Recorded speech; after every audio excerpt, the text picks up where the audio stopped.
سلوا التاريخ كم مجدا سطرنا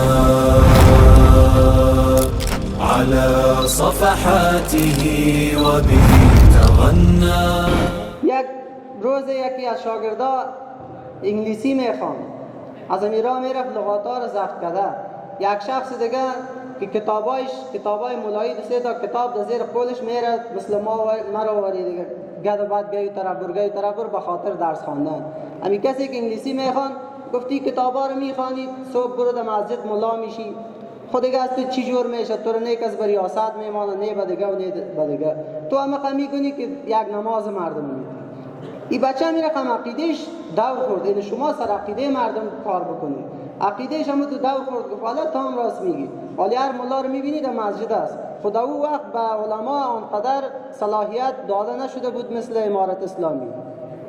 ایران مان که حالا چی کنه، رفت در خانه قراشش، استادش دید که یک روز نامد، شاگردش دو روز نامد، سه روز نامد، با پدرش تماس گرفت یا رفت پدرش خواست، گفت چوری بچه‌ت نمیاد درس خواندن؟ والا ما هم نمیفهم، هر چی میگمش برو، میگه پدر نمیشه دیگه با مولایی مرا روان نکو، یگان طرف دیگه روان کو که ما درس بخوانم. گفت این تو یک ذهنیت خراب بعضی اولاد است. و گفت پدرم نمیباشه نمیگه. این استادش گفت این شاگرد بسیار ذهین بود، هوشیار بود، چی رقم کنم خورد پشت خانه از زیاد. گفت بچه تو چی شده که درس نمیگی؟ گفت والا مولوی صاحب مرا گفت تو یک نفر که تو بر انگلیسی بخوان چی میکنی علوم دینی را. گفت وانوزه قدر تو رو نفهمیده، علوم انگلیسی که هست و هم در عالی در جامعه و هم لازم است، فکر کنم هم فرض کفایه است که باید یک شخص اگر بخوای که تو دین تو تقویت کنی باید انگلیسی رو یاد داشته باشی، باید علوم اصلی رو مکمل یاد داشته باشی، کامپیوتر رو یاد داشته باشی کلش را.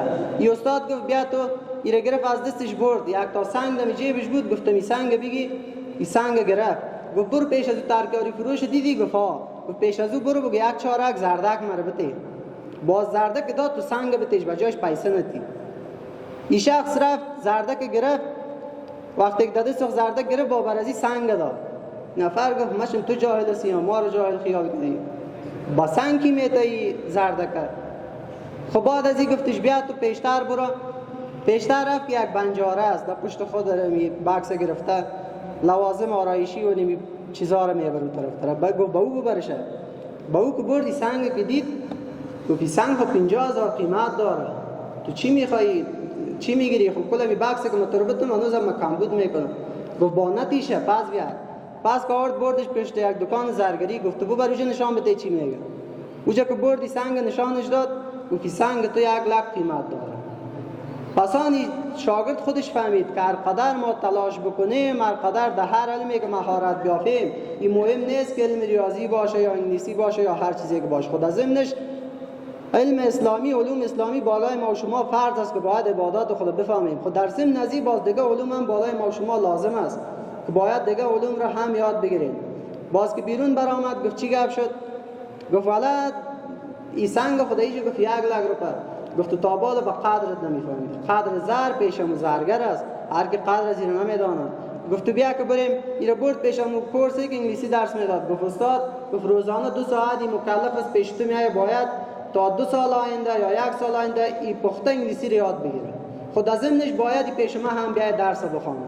این آدم بعد از این کلان یک عالم شد، بازی دعوت شد به یگان کشورهای خارجی که از دست از این صدها نفر دیگه مسلمان شد.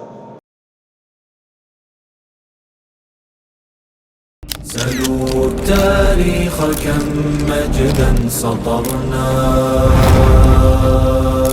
على صفحاته وبه تغنى.